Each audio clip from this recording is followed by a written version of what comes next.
মধ্যে এই একটা হক, সেটা হচ্ছে আকিকা। আকিকা না মিলে কত বড় বিপদ বাপমা। দেখেন আল্লাহ রাসূল বললেন যে নেক সন্তান পিতামাতার জন্য বড় একটা নিয়ামত। নেক সন্তান পিতামাতার জন্য একটা বড় নিয়ামত। একটা সন্তান যদি দান করে, একটা সন্তান যদি ঈমানদারে কোরআন তেলাওয়াত করে, একটা সন্তান যদি তাহাজ্জুদের নামাজ পড়ে, 5 ওয়াক্ত নামাজ পড়ে, সিয়াম করে, ওই সন্তানটা যে সওয়াব পাবে, ওই সন্তানের সওয়াবের ভাগীদার পিতামাতাও হবে। তাহলে একজন সৎ সন্তানের মূল্য কত? সাদকায়ে জারিয়া, এটা একটা সাদকায়ে জারিয়া। যদি কোনো পিতামাতা ঈমানদার অবস্থায় মারা যায়, মুসলমান হয়ে মারা যায়, পাপ থাকে, যদি কাফের না হয়, তাহলে এই পিতামাতা এই সন্তানের সওয়াবের ভাগ তারা আমলনামায় পৌঁছে। সন্তান নামাজ পড়বে, সন্তান রাত্রে কোরআন তেলাওয়াত করবে, তাহাজ্জুদ পড়বে, আল্লাহর কাছে দোয়া করবে, বাপ মা লাভবান হবে, জান্নাতি হবে। কিন্তু যদি কোনো পিতামাতার সন্তান আকিকা না দেয়, কিয়ামতের ময়দানে পিতার সালাম দিয়ে সন্তান জান্নাত চলে যাবে, পিতামাতার সাথে পরিচয় হবে না, পরিচয় নেবে না। এত বড় একটা গুরুত্বপূর্ণ ইবাদত আমরা তোয়াক্কাই করি না। যেমন আমার স্কুলের পাশে একজন শেষ বয়সে একটা সন্তান হয়েছে, যে বয়সে সন্তান হওয়া মানুষ চিন্তা করে এত বড় সন্তান কিভাবে হয়, হয়ে গেছে ছেলে সন্তান। আমি বললাম সুন্দর একটা নাম রাখেন। ওনার 2টি ছেলে একটা মেয়ে হয়েছে, আকিকা দেয়নি। এটা দেখতে পারেননি, পারলে ওরা দিবে, আপনার তো শেষ হয়ে গেছে, ওরা পারবেন না, হাত নেই, তো এটা কিছু অভাব, খুব খরচ হয়ে গেছে। শেষ বয়সে বাচ্চারা হলো, সেটা করতে হয়েছে, 20 লাখ টাকা খরচ হয়ে গেছে, আকিকা দিতে পারবো না। অথচ ওই লোকটা মানে আকর্ষণ করে ঈদের আগে জানতে পেরেছে আমার সন্তান হবে। অথচ ওই লোকটা কুরবানি দিয়ে 20,000 টাকার উপরে একটা কুরবানি দিয়েছে, খাসি কুরবানি দিয়েছে।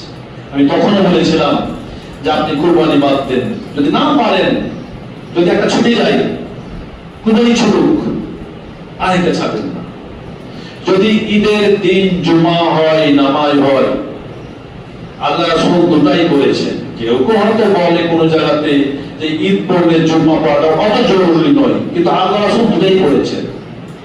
যদি ঈদের দিন কুরবানি এবং আকিকা পড়ে যায়, কুরবানির দিন যদি আপনার আকিকা এবং কুরবানি দুটাই হয়ে যায়, এবং ওই মালিক যদি দুটাই পালন করতে, আদায় করতে সক্ষম না হয়, যে কুরবানি দিতে পারবো, আকিকা পাবো না, আকিকা দিলে কুরবানি পাবো না, তাহলে কুরবানি বাদ দিতে হবে, আকিকা দিতে হবে। মানে আকিকা জীবনে একবার হাত চলে গেলে আর ফিরে আসবে না, কুরবানিতে পাওয়া যাবে। কুরবানি মাঝে মাঝে বাদ দিলে এত গুনাহ হয় না, কিন্তু আকিকা দিতেই হবে। কিন্তু আজকে আমরা আকিকা বাদ দিয়ে কুরবানি দিচ্ছি।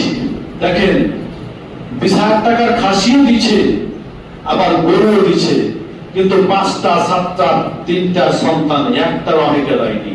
এরা হতভাগা। দেখেন আকিকা কত গুরুত্বপূর্ণ জিনিস, যে পিতা সন্তান সন্ততি ছেলে মেয়ে যদি জান্নাত যায় আর পিতা যদি জাহান্নামে যায়, সেদিন সন্তান ছেলে এবং মেয়ের পরিচয় দিবে না। কিন্তু আমরা কিছু মনে করছি না, বলছে পারি না, অভাব। সন্তান তো হুট করে হয়ে যায়নি, আল্লাহ আগে খবর দিয়েছে যে তোমার সন্তান পৃথিবীতে আসছে, তোমাকে একটা নিয়ামত দেওয়া হয়েছে, তোমার সদস্য একজন বাঁচছে, আগে খবর পেয়েছে। তাহলে আগে থেকে রেডি হলে তো হয়। 7 মাস 8 মাস আগে থেকে যদি 200-500 জড়ো করেন, তাহলে তো হয়। আপনি যদি না পারেন, একটা 4,000 টাকা 5,000 টাকা দাঁতেনি ছোট্ট একটা হাইল্যান্ড দিলে তো, ছাগি দিলে তো হয়, অসুবিধায় কি? কিন্তু আমরা কিছু মনেই করি না। তাহলে সন্তান ঈমানদার হলে কত দাম আপনারা বুঝতে পারলেন।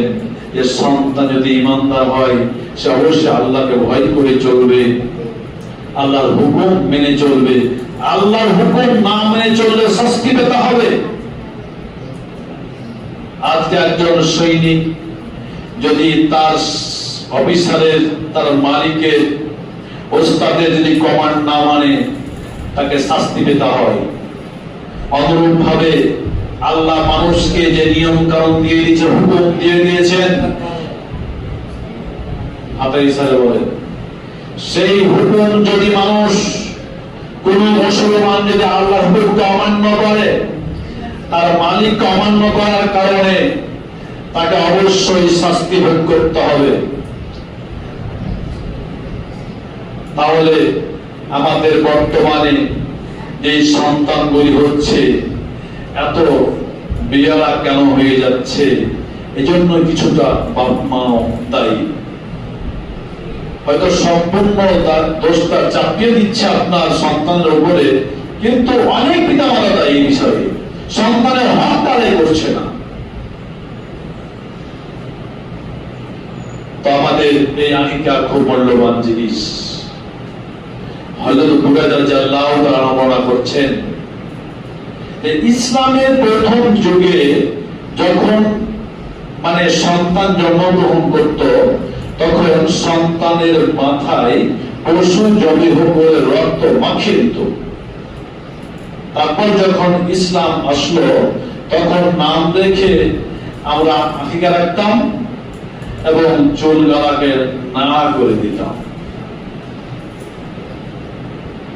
আবার আলী রাদিয়াল্লাহু তাআলা থেকে হাদিস এসেছে যে সন্তানের চুল পরিমাণ স্বর্ণরূপা দান করতে পারলে ভালো। যখন হাসান হোসেন হয়, তখন ফাতেমাকে এই সাদকা করার মানে দেওয়া হয়েছে, হুকুম দেওয়া হয়েছে। তো যা হোক, তাহলে আমাদের সেই ভেজালযুক্ত দিনকে দূর করে দিলেন আল্লাহ রাসূল।